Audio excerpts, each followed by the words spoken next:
তুমি আবার গ্রাউন্ডের মধ্যে আসছো, তোমার যেন সাহস বাড়ে।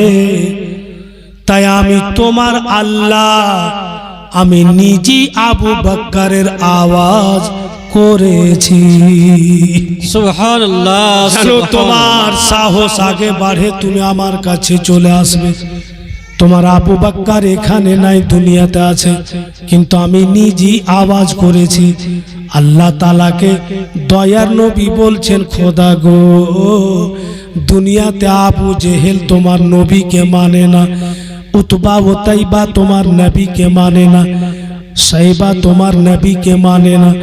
আল্লাহ তাআলা বলছেন, নবী চিন্তা করতে হবে না, আবু জেহেল না মানছে না মানুক, উতবা উতাইবা না মানছে না মানুক, দুনিয়ার লোক না মানবে না মানুক, তুমি আমাকে মানো, আমি তোমাকে মানি।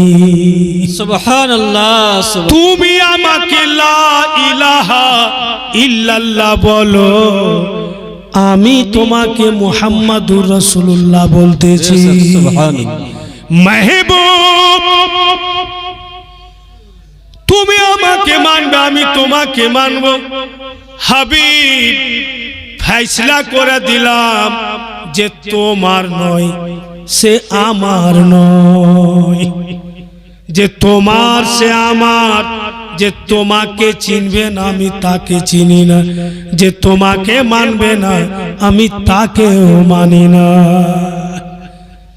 তুমি আমাকে মানবে, আমি তোমাকে মানি। বিরাদরান ইসলাম, আলাপ আলোচনা হইল। আব রাসূল আল্লাহ বলছেন, খোদা এবার যে আমি দুনিয়াতে যাব, তো আমার উম্মত উম্মতি বলবে, আল্লাহর সঙ্গে দেখা করে আসলেন তো কি নিয়ে আসলেন, আমাকে কিছু দেন। আল্লাহ তাবারক ওয়া তাআলা বলছেন, মাহবুব,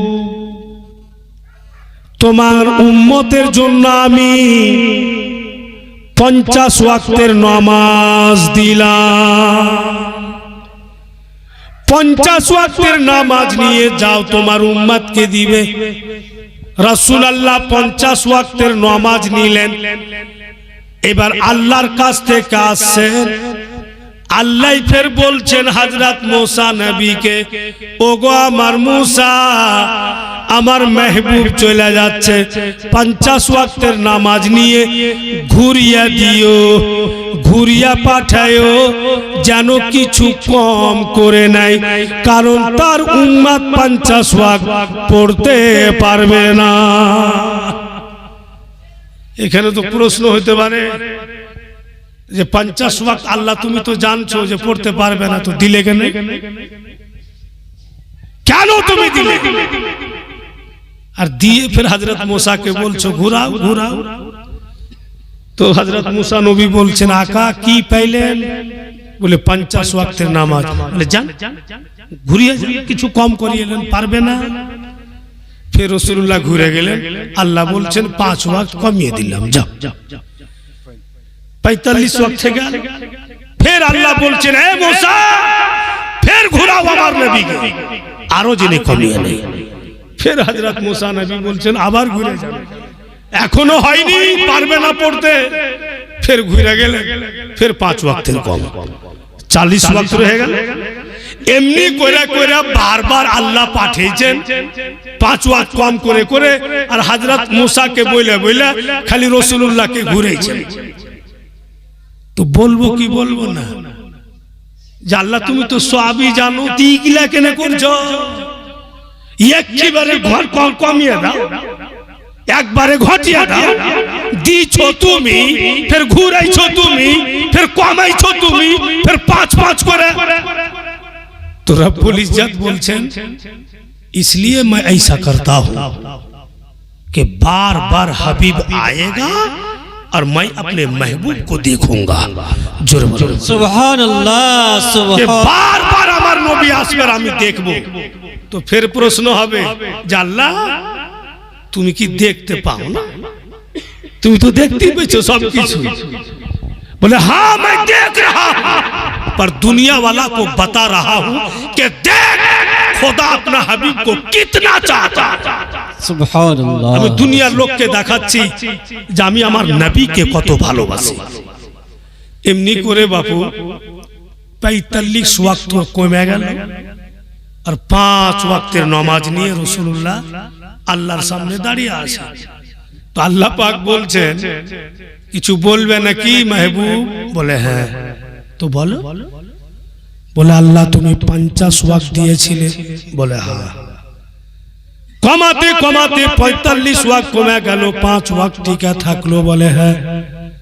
বলে আল্লাহ আমার উম্মতি ৫ ওয়াক্তের নামাজ পড়বে। আল্লাহ আমি উম্মতকে খুব ভালোবাসি, আমার উম্মতের দুঃখে দুঃখী আমি, আমার উম্মতের সুখে সুখী। আল্লাহ গো ৫ ওয়াক্তের নামাজ পড়বে, তুমি ৫০ ওয়াক্ত নামাজের নেকি দিও। সুবহানাল্লাহ। আল্লাহ বলছেন মেহবুব খুশিয়া মানাও, খুশি হয়ে যাও, তোমার উম্মত উম্মতিকে বলে দিও যে ৫ ওয়াক্তের নামাজ পড়বে তো ৫০ ওয়াক্ত নামাজের নেকি পাবে। আমি ৫ ওয়াক্ত পড়বো দেবি তো, আমি তো ১ ওয়াক্ত পড়ি না, তো ফের ৫০ ওয়াক্তের নেকি কি করে পাবো? ভাইরা এমন নবী কে পেয়েছেন? আমরা পেয়েছি যে ৫ ওয়াক্তের নামাজ রাসূলুল্লাহ ৫০ ওয়াক্তের নেকি আমাদের জন্য তাই করে। ফের যখন আসছে বাপু তো হযরত মুসা নবী বলছেন হুজুর আর যাইবেন কি? একবার আর नहीं যান। তো রাসূলুল্লাহ বলছেন যে আর যাব না, আমাকে লজ্জা লাগছে, বারবার কমাইতে কমাইতে ৪৫ ওয়াক্ত কমে গেল, আর যাব না। আল্লাহ তাআলা বলছেন কে জিবরাইল আমার নবীকে জান্নাত দেখিয়ে দাও। জোরে বলুন সুবহানাল্লাহ। আমার হাবিবকে জান্নাত দেখাও। জিবরাইল আমিন রাসূলুল্লাহকে জান্নাত দেখিয়েছেন। শুনেন ভাইরা বাপেরা মা বোনেরা, জান্নাতের দিকে নবী মুস্তাফা দৃষ্টি করে দেখছেন আদম নবীর চেয়ার, ইব্রাহিম নবীর চেয়ার, ইসমাইল নবীর চেয়ার, ঈসা নবীর চেয়ার, মুসা নবীর চেয়ার, तमाम নবীর চেয়ার বন্ধুগণ একদম জগমগ জগমগ করছে, কিন্তু আমার আপনার নবীর চেয়ার নাই। নজর গড়াচ্ছেন ব্যাপার কি? तमाम নবীর আসন তৈরি করা আছে, আমার কেন নাই? নবী মুস্তাফা ফের নজর দড়াইছেন তো জান্নাতের মেন গেটে নবী পাকের চেয়ার সবচাইতে বড়। সুবহানাল্লাহ। জান্নাতের গেটে নবী মুস্তাফা সাজদায় পড়ে গেলেন। আল্লাহ তুমি আমাকে হাবিব বানিয়েছো, তুমি আমাকে মেহবুব বানিয়েছো, तमाम নবীর সরদার বানিয়েছো। আল্লাহ গো तमाम নবীর চেয়ার জান্নাতের মধ্যে, আমি যে তোমার হাবিব, আমার চেয়ার কেন দরওয়াজাতে? আল্লাহ তাআলা বলছেন ইরফা রাসিকা ইয়া মুহাম্মদ সাল্লাল্লাহু আলাইহি ওয়াসাল্লাম, নবী তুমি সাজদা থেকে মাথা উঠাও, আমি তোমাকে বলে জানাচ্ছি তোমার চেয়ারখানা কেন জান্নাতের মেন গেটে রেখেছি। নবী আমার মাথা উঠালেন। আল্লাহ তাআলা বলেন মেহবুব এমন জায়গাতে তোমার চেয়ার রেখেছি, কে জান্নাতে যাবে তুমি দেখতে পাবে, সুবহানাল্লাহ। আর কে জাহান্নামে যাবে তুমি দেখতে পাবে। তোমার উম্মত উম্মতির মধ্যে যদি কেউ জাহান্নামে যায়, নবী গো তুমি দেখতে পাবে। দেখার পরে তো তুমি আমাকে বলবে আল্লাহ এটা আমার উম্মত জাহান্নামে চলে যাচ্ছে, আল্লাহ তুমি মাফ করে দাও। নবী আমার তুমি বলবে, বলা তোমার কাম, আর মাফ করে দিয়ে সঙ্গে সঙ্গে জান্নাতি করা আমার কাম। নবী আমার আবার সাজদায় পড়ে, আল্লাহ আমার চেয়ার এখানেই থাক। জোরে বলুন সুবহানাল্লাহ। আমার চেয়ার এখানেই পছন্দ আমাকে। কারণ যে আমার तमाम দিওয়ানা দিওয়ানিকে আমি জান্নাতি করতে চাই। আমাদের জন্য রাসূলুল্লাহ নিজের কুরসি পর্যন্ত চেয়ার পর্যন্ত জান্নাতের গেটে নিয়েছে, উনি ভিতরে নেন একমাত্র আমাদেরকে জান্নাতি করার জন্য। ভাইরা সারা জীবন যদি রাসূলুল্লাহর জিকির ও আজকার শুনি তবু তো কিঞ্চিত পরিমাণে ইহসানের বদলা দেই হবে। মুআজ্জিজ হযরত, যখন আমরা কিতাব পড়ছি, হাদিসের ব্যাখ্যা দেখছি, কোরআনের তাফসীর দেখছি, এমন এমন কথা আসছে বাপু, এমন এমন কথা আসছে যে খাওয়া দাওয়া টাইম সব ভুলে যাচ্ছি, এই কথা বেরিয়ে আসলো। এমন এমন শব্দ লেখা আছে আমার আপনার নবীর ব্যাপারে, মুআজ্জাজ দিল বলছে যে জীবনে কিচ্ছুই করতে পারলাম না, কিছুই তো করলাম না। আমার আব্বা জান আলহাজ মাওলানা তাইমুর রহমান কালিমি, যিনি প্রথম জীবনীর বক্তা পশ্চিমবঙ্গে, উনার পূর্বে কেউ জীবনীর বক্তা ছিলেন না। এলাল টেলাল যত বইলা বাড়াচ্ছে সব আমার বাপের ব্যাগ ধুয়েই শিখেছে। উনার পূর্বে সুন্নিয়তের কেউ জীবনীর বক্তা সারা বাঙ্গালে কেউ ছিল না, আমার ঝাড়খণ্ডও ছিল না। উনারই কাছে আমরা সবাই শিখলাম। অত বড় একজন আলিম, উনি আকাই আকাই বলতেন, তো আমি ভাবতাম এগুলো কথা কেন বলছেন। উনি সময় সময় বলতেন, কি বলতেন, কি করিলাম ये জগতে আসিয়া, কি করিলাম ये জগতে আসিয়া, চিন্তা করে দেখো রে মন ভাবিয়া, কে কার বাবাড়ি কারবা ঘর হাই রে কারবা কি, একদিন সবই রবে গো পড়িয়া। সত্যি উনি চলে গেছেন, উনার বাড়ি ঘর সব পড়ে ধরা আছে। ভাইরা বাপের আমার, এই দুনিয়ার মুসলমান, উনি জান্নাত দেখে আব্বারাজার পৃথিবীর বুকে আসবেন।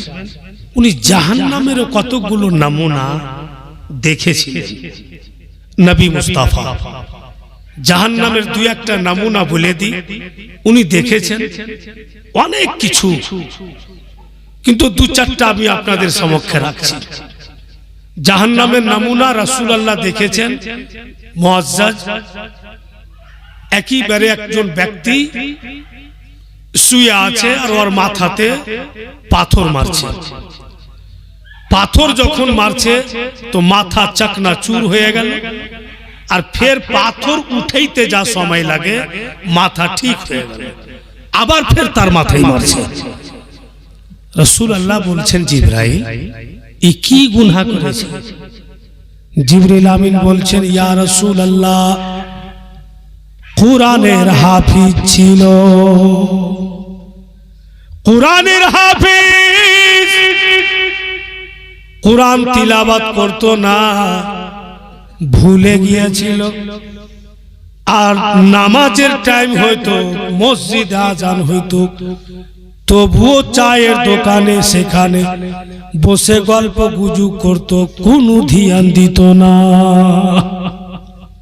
বলি তার এই সাজা। তারপরে নবী পাক দেখলেন একজন ব্যক্তি শরীরের মাংস মমের মতো গইলা পড়ছে, এত যে দুর্গন্ধ, ফারিস্তাগণ কাকর পাথর চালাইছে, এত দুর্গন্ধ ছুটছে, আর গরুর মতো চিৎকার করছে, বাঁচাও বাঁচাও, কেউ বাঁচাই না। সে কি গুনাহ করেছিল? জিবরিল আমিন বলছেন, ইয়া রাসূলুল্লাহ এই লোকটা পৃথিবীতে শরাবখোর ছিল, নেশা পান করত, দারু পান করত, বলে তার সর্ব শরীরের মাংস গলা পড়ছে আর গন্ধ করছে, গলে পড়ে যাবে, হাড়গুলো থাকবে, ফের মাংস লেগে যাবে, ফের গলা পড়বে, কিয়ামত পর্যন্ত এটাই সাজা। তারপরে নবী পাক দেখছেন একটি মেয়ে মানুষ মাথার চুল উপরে বেঁধে দিয়েছে, দোনো হাতে কিল ঠোকা আছে, দোনো পায়ে কিল ঠোকা আছে, আর তার শরীরের চাম যেমন গরু ছাগল চাম খালি এলাই, ওই মেয়েটার শরীরের চাম চিরছে। মেয়েটা গরুর মতো চিৎকার করছে, আমাকে বাঁচাও, কিন্তু তার কথা শোনা যায় না। দয়ার নবী বলছেন, ওগো জিবরিল, এই মেয়েটা কি গুনাহ করেছে, এর সাজা এইভাবে হইতেছে।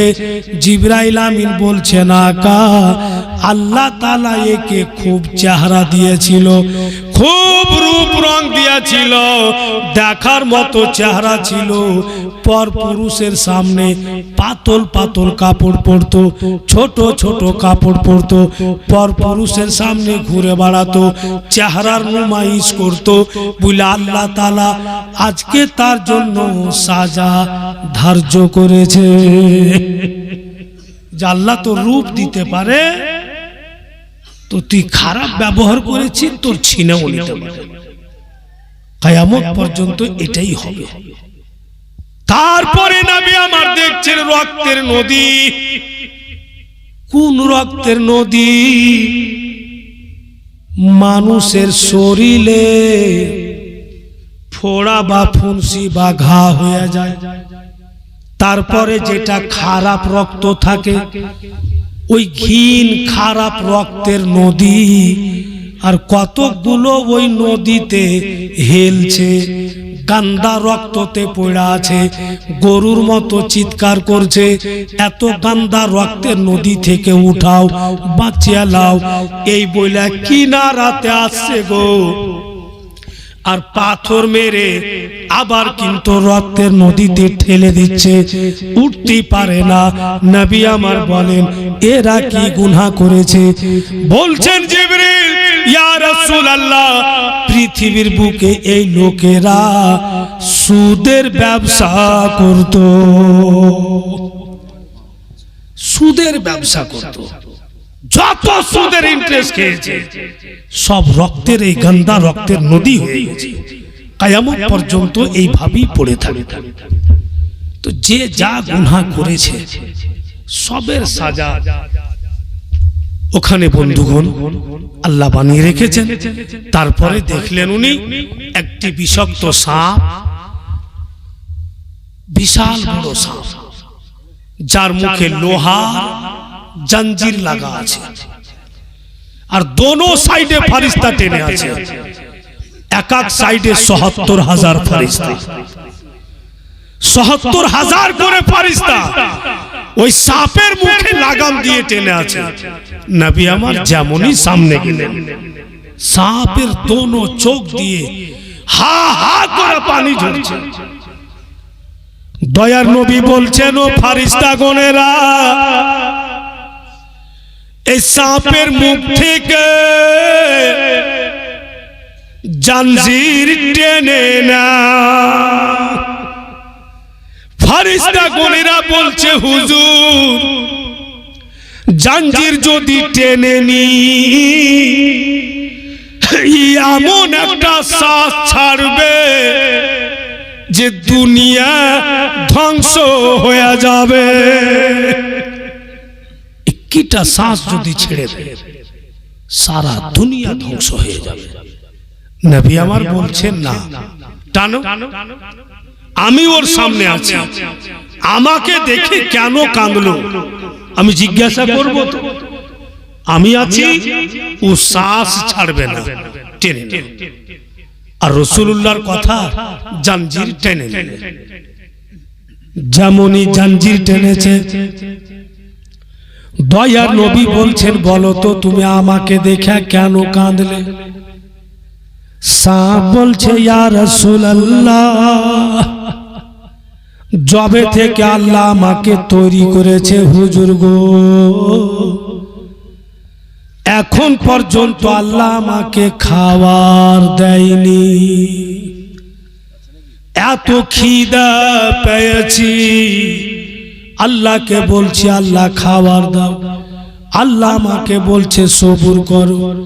আর এমন একটা কথা বলেছে আল্লাহ, আমি আপনার সামনে বলতে ভয় পাচ্ছি। নবী আমার বলছেন, বলো ভয় কেন করছো? বলে হুজুর লাগছে আপনি কষ্ট পেয়ে যাবেন। দয়ার নবী বলছেন, তুমি বলো তো কি বলেছে আল্লাহ? বলে আল্লাহ আমাকে বলেছে সাপ তুমি সবুর করো। আখেরি নবীর উম্মতের মধ্যে থেকে তোমার পেটের প্রথম খাদ্য হবে। আপনি তো আখেরি নবী, আপনারই উম্মতের মধ্য থেকে আমার পেটের খাদ্য হবে। আকা ওকে আমি গলাতে আটকিয়ে রাখবো আর কায়ামত পর্যন্ত চিবিয়ে চিবিয়ে খাবো। দয়ার নবী বলছেন, জলদি বলো আমার কোন পর্যায়ের উম্মত তোমার পেটের প্রথম খাদ্য হবে? তখন ওই সাপ বলছে, ইয়া রাসূলুল্লাহ, যারা মসজিদে আল্লাহর ইবাদতের ঘরে দুনিয়াবি গল্প করবে, ওই ব্যক্তিগণেরা আমার পেটের প্রথম খাদ্য হবে। আর যারা আপনাকে নিজের মতো মানুষ বলবে। মসজিদে যারা বাড়ি ঘরের গল্প করবে, মসজিদ ইবাদতের জায়গা, মসজিদের উন্নতির কথা মসজিদে হবে, ইসলামের কথা মসজিদে হবে, নামাজের কথা মসজিদে হবে, দুনিয়াবি কথা হবে। অনেক লোক আছে বাপু নামাজ পড়ে নিলে আর পাঞ্জাবি খুইলা গরমের টাইমে সিথান করে নিলে আর পাংখা চালু করে দিলে আর পাঞ্জরা পাঞ্জরি দু তিনটা শুতে গেলছে, পাটাপাট গল্প চলছে। না, একদম নিষেধ। আমরা এই জন্য বলি কি তাবলীগ যারা 40 দিনকার চিল্লা করে বেড়ায়, মসজিদ মসজিদ যায়, এই জন্য বলি ওরাকে জায়গা দিও না। কারণ যে ওরা কৌরির বাড়িতে থাকবে না, মসজিদে থাকবে। 40 দিনকার চিল্লাতে গেলছে বাপু, কাঁচা পেঁয়াজ খাইয়া মসজিদে যাওয়া জুম্মার দিনে মাকরু বলছে, কারণ যে একটা গন্ধ হয়। আর ওই যারা তাবলীগ করছে ছাত্র বেঁধে লেছে আর বড় বড় ঢামনা ঢেমনি পেঁয়াজ গেলা দেখেছেন, ওগুলাকে বেঁধে লেছে আর মসজিদে যায় সবকে নসিহত করলে আর মসজিদে শুইতে গেল, কেউ বৈশা আছে, সাত্তু সানছে, সাত্তু খাইছে আর কাঁচা কাচ পেঁয়াজ খাইছে। আর ফের শুইতে শুইতে বলছে, ই জামাইকে বলে এসছি বাপুরে 40 দিনকার চিল্লাতে গেলু বেটা, পাটুয়া বুইনা দিস। পাটুয়ারও গল্প করছে মসজিদে। বলছে ওরাকে জায়গা দিও না। আর আমরা যারা ভাই খাবারদার, মসজিদে কোনো দুনিয়াবি গল্প করিয়েন না। মসজিদের আলোচনা করুন, বাড়ি ঘরে গল্প না। দোজাহান নবী সাল্লাল্লাহু আলাইহি সাল্লাম নিজেই দেখলেন ওই সাপকে। বিরাদরানি